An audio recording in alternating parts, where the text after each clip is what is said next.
मुझे उस रूप में समझा जा सकता है जिस रूप में मैं तुम्हारे समक्ष खड़ा हूँ, और इसी प्रकार मेरा साक्षात दर्शन भी किया जा सकता है। केवल इसी विधि से तुम मेरे ज्ञान के रहस्य को पा सकते हो।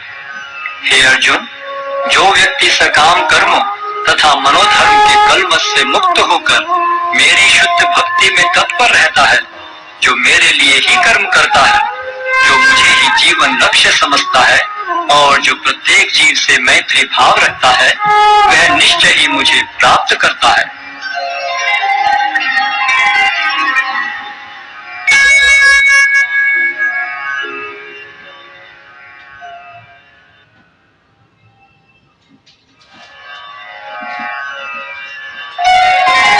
अध्याय 12 भक्ति योग। अर्जुन ने पूछा, जो आपकी सेवा में सदैव तत्पर रहते हैं या जो अव्यक्त निर्विशेष ब्रह्म की पूजा करते हैं, इन दोनों में से किसे अधिक पूर्ण माना जाए? श्री भगवान ने कहा, जो लोग अपने मन को मेरे साकार रूप में एकाग्र करते हैं और अत्यंत श्रद्धा पूर्वक मेरी पूजा करने में सदैव लगे रहते हैं, वे मेरे द्वारा परम सिद्ध माने जाते हैं।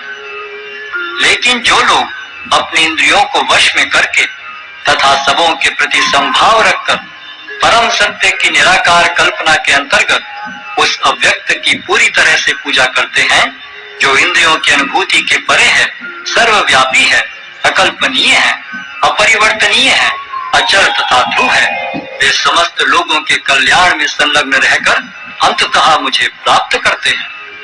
जिन लोगों के मन परमेश्वर के अव्यक्त निराकार स्वरूप के प्रति आसक्त हैं, उनके लिए प्रगति कर पाना अत्यंत कष्टप्रद है। देहधारियों के लिए उस क्षेत्र में प्रगति कर पाना सदैव दुष्कर होता है। जो अपने सारे कार्यों को मुझ में अर्पित करके तथा अविचलित भाव से मेरी भक्ति करते हुए मेरी पूजा करते हैं और अपने चित्तों को मुझ पर स्थित करके निरंतर मेरा ध्यान करते हैं, उनके लिए हे पार्थ, मैं जन्म मृत्यु के सागर से शीघ्र उद्धार करने वाला हूँ।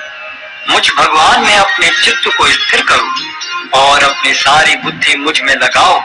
इस प्रकार तुम निस्संदेह मुझ में सदैव वास करोगे। हे अर्जुन, हे धनंजय, यदि तुम अपने चित्त को विचल भाव से मुझ पर स्थिर नहीं कर सकते, तो तुम भक्ति योग के विधि विधानों का पालन करो। इस प्रकार तुम मुझे प्राप्त करने की चाह उत्पन्न करो।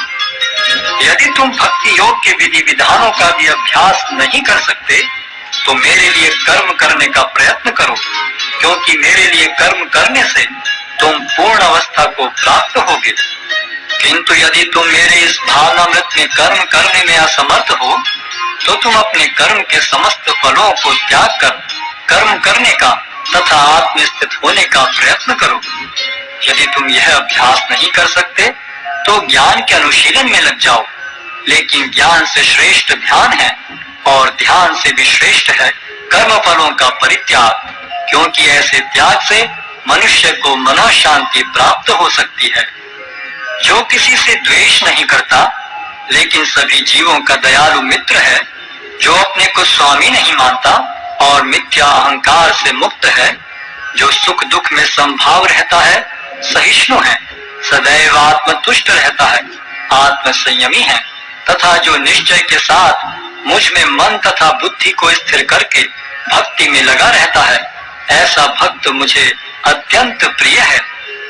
जिससे किसी को कष्ट नहीं पहुंचता तथा जो अन्य किसी के द्वारा विचलित नहीं किया जाता, जो सुख दुख में भय तथा चिंता में संभाव रखता है, वह मुझे अत्यंत प्रिय है। मेरा ऐसा भक्त जो सामान्य कार्यकलापों पर आश्रित नहीं है, जो शुद्ध है, दक्ष है, चिंता रहित है, समस्त कष्टों से रहित है और किसी फल के लिए प्रयत्नशील नहीं रहता, मुझे अतिशय प्रिय है। जो न कभी हर्षित होता है, न शोक करता है,